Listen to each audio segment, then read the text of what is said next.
So just before we get started, I just want to announce again, and a quick reminder to all of you guys who are watching, just in case you forgot, I am doing a giveaway for Pokemon Let's Go Pikachu or Eevee of your choice, or Spyro the Reignited trilogy, if I reach 1,000 subscribers by December 21st.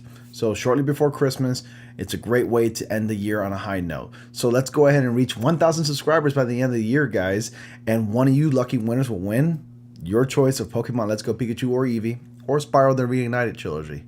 So watch my videos, subscribe, like, comment, do whatever you want. Just as long as you do all the following, one of you guys are surely to win. And with that being said, let's get on to the news. So new data suggests that Netflix is ignoring the viewer count for Daredevil on Netflix. Daredevil has been canceled, for those of you guys who don't know or have been watching my videos or been reading the news lately about Netflix canceling the Marvel shows like Iron Fist, Luke Cage, and Daredevil.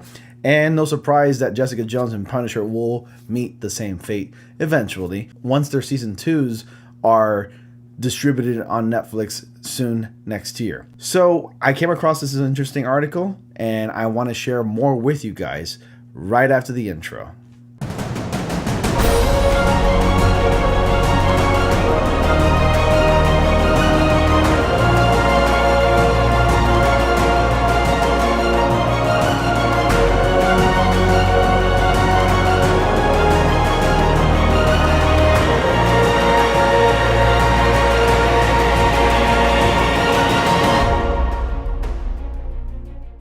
Hey everyone, welcome to News to Astonish, where we discuss comics, movies, games, and more, bringing you some more news on the superhero community.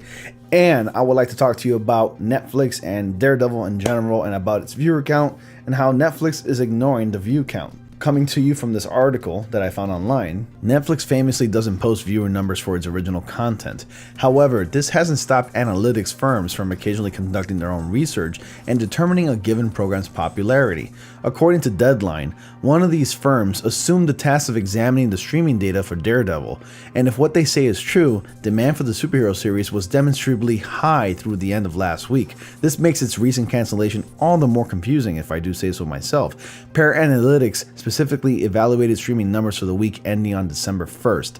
Their findings indicated that Daredevil ranked 4th last week in viewer demand among all digital originals in the US across all streaming platforms. The series was outperformed by 3 other Netflix shows: Narcos, Chilling Adventures of Sabrina, and Stranger Things. Daredevil's cancellation wasn't made public until November 29th. Therefore, it's unlikely that the announcement had a significant impact on its total number of viewers for the week.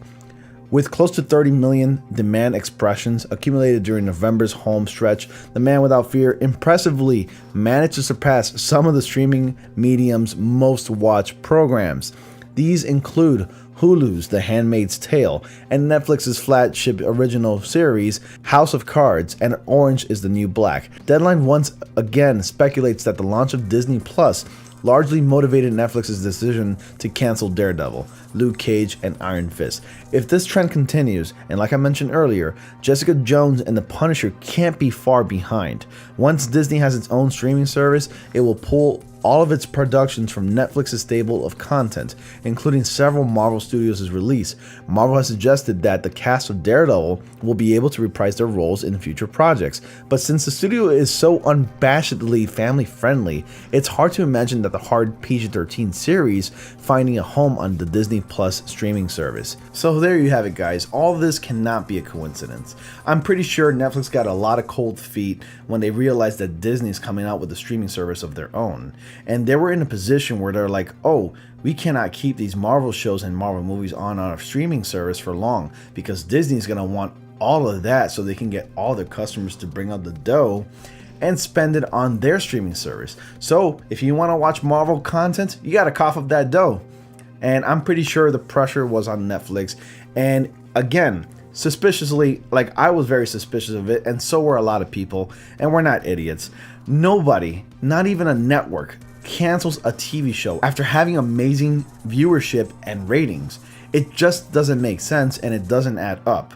So my theory is that, once again, Netflix was feeling the pressure from Disney, to remove the series at a certain point in time before the end of the year or so. And I'm pretty sure Jessica Jones and The Punisher will follow suit right after their season 2 debuts next year on Netflix. And I'm pretty sure it'll be canceled a month afterwards.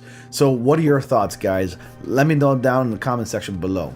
Do you feel that it's right for Disney to pull their content, including characters like Daredevil, Luke Cage, and Iron Fist, and Jessica Jones, and Punisher, and move it over to their streaming service? Do you think Disney will have a subsection for adults where they can watch these shows like Daredevil and Jessica Jones and so on and so forth? Because let's face it, those shows were mature content, and there is no place for mature content on the Disney streaming service as far as I'm concerned. Because, like it was mentioned, those movies are unabashedly family friendly, and they do fit in a place like the Disney Plus streaming service. I'll leave it to you guys, and remember, don't forget about the giveaway. 1,000 subscribers by December 21st, and one of you lucky winners gets to pick your choice of winning a copy of Pokemon Let's Go Pikachu or Eevee, or Spiral the Reignited Trilogy. I thought it was a perfect time to give away something, and we're already approaching Christmas, and what better to do a giveaway than Christmas Day, or at least shortly before Christmas.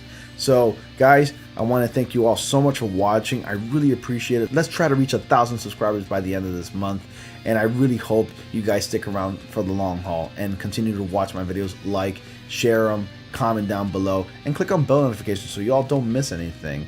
And as always, I will see you all in the next comic panel.